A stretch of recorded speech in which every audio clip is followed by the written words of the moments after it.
the only way that you can have a one greater Israel is a sort of federal agreement whereby the West Bank, which was never Palestine, it was an Arab area which was controlled by... Just to clarify one thing, I mean, the notion of Greater Israel is, I mean, it goes back to Theodore Herzl, doesn't it? Yes, it's been part of, and it's been cited by members of Netanyahu's government since both before and after October the 7th. But you just sort of zoned it out, had you?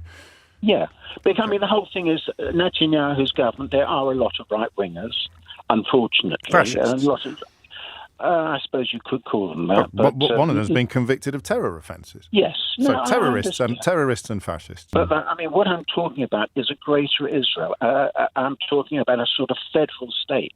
Right. The Muslims would live in one area, and they'd be free to come into Greater Israel, and the Jews... What would the area they live in be called?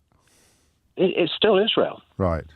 But you've got 2 million... What if Arabs. They didn't want to? Well, this is up to negotiation, I suppose. Well, I'm just asking, negotiations aside, if a significant or even a tiny majority of the 2 million Palestinian people didn't want to live in a Greater Israel, what would happen then? Well, I suppose they called it a different name, but I mean, you could say Texas was Mexico. Texas now America. Well, what if they didn't want to live under Israeli rule?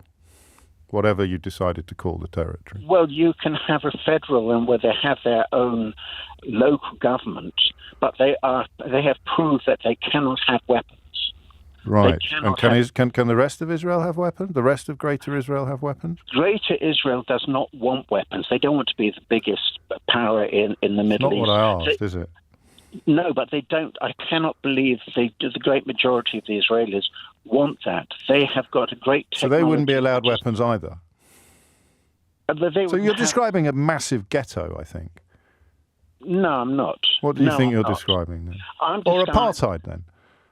No way. Yeah, well, it is, because you've got different laws. You've got different laws according to your religion or your ethnicity. You're Palestinian, you can't own weapons. You're Israeli, you can.